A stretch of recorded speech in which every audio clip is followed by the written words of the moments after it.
Hello friends, Praveen this side. आज की इस वीडियो में हम टाइमर्स पे बात करेंगे। कितने सारे टाइमर्स यूज़ होते हैं यूई साइड से और नेटवर्क साइड से। सो मोस्टली हम यूई पे ही फोकस करेंगे कि मोस्टली जो यूई के जो टाइमर्स रहते हैं वो कितने टाइप्स ऑफ टाइमर्स रहते हैं, कहाँ कहाँ काम आते हैं। तो जनरल टाइमर देखने के बाद हम एक लेयर वाइज टाइमर भी देखेंगे। Layer wise timer in the sense जैसे कि आरआरसी में कौन से टाइमर यूज़ होते हैं, ठीक है, पीडीसीपी में कौन से यूज़ होते हैं, आरएलसी में और मैक में, है ना। मोस्टली जो टाइमर्स है वो इन्हीं लेयर्स में यूज़ होते हैं, ठीक है। तो चलो देखते हैं वन बाय वन टाइमर्स और समझते हैं। ज़्यादा डिटेल में नहीं जाएंगे, बस थोड़ा ओवरव्यू ले लेंगे क्योंकि बहुत सारे टाइमर्स है तो याद करने में भी बहुत ज़्यादा डिफ़िकल्टीज़ हो जाएंगी आपको, इसलिए और वीडियो भी बहुत लंबा हो जाएगा, इसलिए थोड़ा एक ओवरव्यू देख लेंगे। तो देखो, टाइमर 300 जो रहता है वो upon transmission of RRC setup request रहता है and upon reception of RRC setup और आरआरसी रिजेक्ट मैसेज। तो ये स्टार्ट है इसका और ये स्टॉप है और ये एट एक्सपायरी के टाइम पे रहेगा, ठीक है। वैसे ही T301 है, वो आरआरसी रीस्टेब्लिशमेंट रिक्वेस्ट के टाइम में स्टार्ट होता है और आरआरसी रीस्टेब्लिशमेंट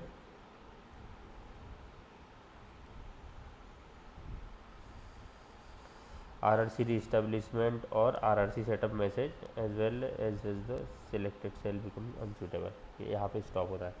वैसे ही T302 है, तो ये RRC रिजेक्ट के टाइम में स्टार्ट होता है, परफॉर्मिंग RRC कनेक्शन इस्टेब्लिशमेंट और रिज्यूम। और जब डिवाइस RRC कनेक्टेड है, RRC आइडल में चले जाता है तो वो स्टॉप हो जाता है, ठीक है। तो ये जो टाइमर्स है, और ये एक 310 टाइमर है। 310 टाइमर के ऊपर हमने ऑलरेडी बात किया था पिछले वीडियो में, जहाँ पर हमने रेडियो लिंक फेलियर के बारे में बात किया था। तो इसमें ये detect upon detecting physical layer problem for SP cell, मतलब सेकेंडरी प्राइमरी सेल जो रहेगा वो एनएसए में। So upon receiving N310 consecutive out of sync अगर रहेगा जब ये स्टार्ट होगा, और N311 जो इन सिंक आ जाएगा तो ये टाइमर स्टॉप हो जाएगा, ठीक है। और इसकी ये और भी डिटेल्स है, आप डिटेल में पढ़ सकते हो, ठीक है ना। फिर T304 रहेगा, तो 304 रहेगा वो so upon reception of RRC reconfiguration message including reconfiguration with sync, ठीक है। और ये upon successful completion of random access on the corresponding SP cell, secondary primary cell. So ये 304 यहाँ काम आएगा। अब T31 है, तो T31 upon initiating the RRC connection reestablishment procedure, यहाँ पे स्टार्ट होगा और यहाँ पे upon selection of suitable NR cell और सेल स्पेसिफिक अनदर, यहाँ स्टॉप हो जाएगा। वैसे T312 है, तो T312 is configured in MCG upon triggering measurement report, और ये यहाँ पे स्टार्ट होगा और ये यहाँ पे स्टार्ट होगा जब N31 कॉन्जिक्यूटिव इन सिंक मिलने लगेगा तब, ठीक है। और यहाँ पे वो स्टॉप हो जाएगा। तो ऐसी और भी टाइमर है अपने पास, देखो T316 है, T319 है, T320 है, T321 है, ठीक है। तो वैसे ही सबका अलग अलग रोल है। Upon transmission of MCG failure है और यहाँ पे ये स्टॉप होगा। वैसे ही ये रिज्यूम रिक्वेस्ट भेजने के लिए है और ये RRC सेटअप और RRC रिलीज में स्टॉप हो जाएंगे। वैसे ही ये salary selection for NR another rate के लिए है, और वैसे ही ये RRC करेक्टेड रिलीज में स्टॉप हो जाएंगे। ये मेजरमेंट कॉन्फिग के लिए है, ये मेजरमेंट कॉन्फिग के लिए स्टार्ट होगा और ये स्टॉप हो जाएगा। वैसे ही और भी टाइमर्स है, देखो इतने सारे टाइमर याद भी नहीं रख पाएंगे, इतने सारे T32, T30, T25, T300, T331 और T342। तो ये सब इनकी डिटेल्स है, आप इसमें पढ़ सकते हो, ठीक है, डिटेल्स आराम से। बाकी फिर T35 है, T34, T346 है, T346B, T346C, ठीक है। तो ये जो सीरीज़ है मुझे तो नहीं लगता कि इतना कोई इम्पोर्टेंट है ये, और इसको याद नहीं रखोगे तो भी चलेगा। ये T346 सीरीज़ वाली जो ABCDEF तक के है, ठीक है। उसके बाद में T350, T380, T390, T400 भी है, जो कि और भी टाइमर्स है और अलग अलग जगह ये यूज़ होते हैं, ठीक है। उसके बाद दो काउंटर्स थे जैसे अपने शुरू में देखा था, N310 और N311। So N310 in sync indication में काम आता है और N310 out of sink indication में काम आता है। ठीक है, ये स्टार्ट का और ये स्टॉप का। यूई कांस्टेंट भी उसी में आता है, T310 और N311। ठीक है, आउट ऑफ सिंक और इन सिंक वाले ये दो यूई कांस्टेंट है और दो टाइमर्स है।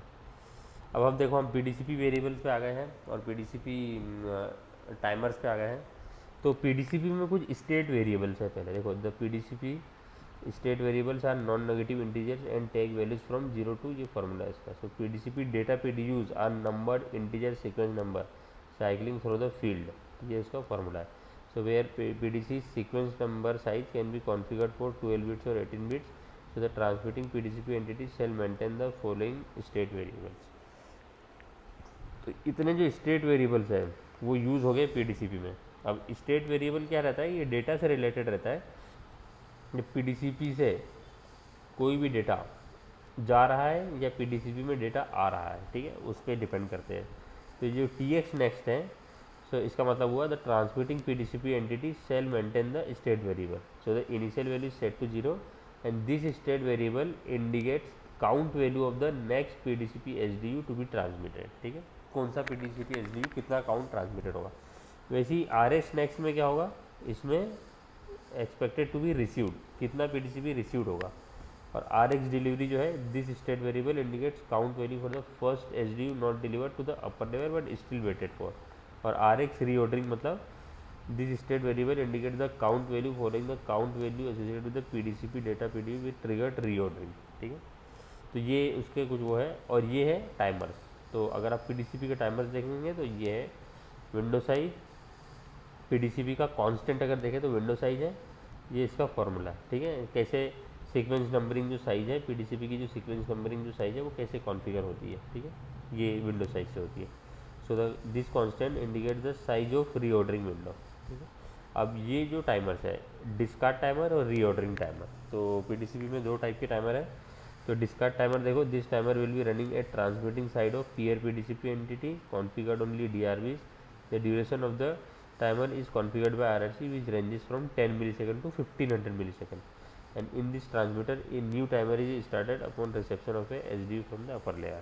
ठीक है, ये उसके लिए रहता है। और जो टी ऑर्डरिंग रहता है, this timer will be running at the receiving side of peer PDCP entity, the duration of the timer is configured by RRC, ये रेंज है इसकी, and the timer is use to detect loss of PDCP data PDUs। If T reordering is running, so T reordering shall not be start additionally, that is only one T reordering per PDCP entity is running at a given time। ठीक है, तो ये data के लिए हो गया दोनों timer. अब अगर आप RLC की बात करें तो टाइमर्स की अगर बात करें तो 3 RLC के टाइमर्स रहते हैं इसमें। ठीक है, जिसमें T reassembly, T status prohibit और T पोल रिट्रांसमिट। ठीक है ना, हमने RLC वाले लेक्चर में ये चीज़ हमने देखा था और PDCP वाले लेक्चर में PDCP के टाइमर देखे थे। वैसे ही मैक और उसका RRC के लेक्चर में उनके टाइमर्स देखे थे। तो जो T रीअसेंबली है, इसका आप देख सकते हो, the timer will be running at receiving side, the duration of the RRC configured both uplink configured for both unacknowledgement mode, acknowledgement mode, RLC mode transmission. ठीक है, ये लॉस ऑफ RLC PDUs के लिए रहता है ये। ठीक है, so started when a segment is received but more segments are pending for the day, stopped when HD is completely received, required trigger status recording। ठीक है, डिटेल बहुत ज़्यादा है इसमें, आप पढ़ सकते हो आराम से। सो एक है T स्टेटस प्रोहिबिट और एक है T पोल रिट्रांसमिट। ठीक है, तो इसमें भी वही कॉन्फ़िगरेशन है। और expiry of T reassembly triggers as status report but status PDU is sent only when T status prohibit expire. Okay, and T poll retransmit है।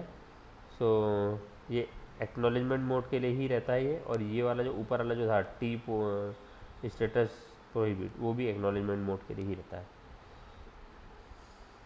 सो स्टार्टेड और restarted when the poll bit is set is an AMD PDU, so stopped when status PDU is received ack nacked. और ये इसकी detail है।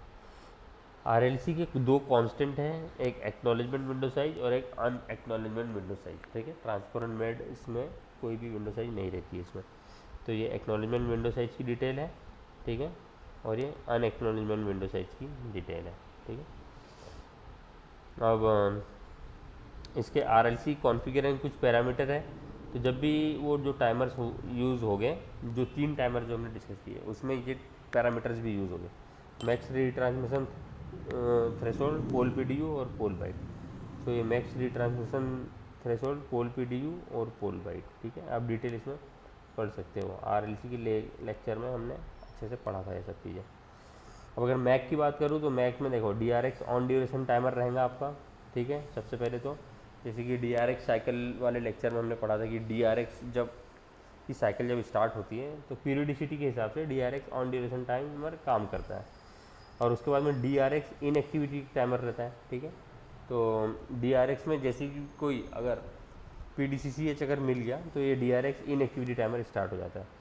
वैसे ही RA contention resolution timer start होता है जब मैसेज 3 और मैसेज 4 के बीच में रहता है वो, ठीक है। वैसे ही SL डीएक्टिवेशन टाइमर रहता है, तो ये इसकी SL डीएक्टिवेशन टाइमर की डिटेल है जिसमें क्वेरी एग्रीगेशन भी काम आएगा। उसके बाद टाइम अलाइनमेंट टाइमर रहेगा, ठीक है। ये भी उसमें कहाँ पे काम आएगा, ये मैसेज 1 और मैसेज 2 में काम आएगा। जब हमको टाइमिंग एडवांस मिल जाएगा तो उसका अलाइनमेंट भेज के हम मैसेज 3 में उसको टाइमिंग एडवांस भेजेंगे। RA response window size timer भी मैसेज 1 और मैसेज 2 के बीच में काम आएंगे, ठीक है। और इसके बाद SR प्रोहिबिट टाइमर, तो SR prohibit timer scheduling request के लिए रहता है, ठीक है। SR ट्रांसमैक्स जब हो जाता है तो उसमें वो मैक्स वो चीज़ भेज देता है।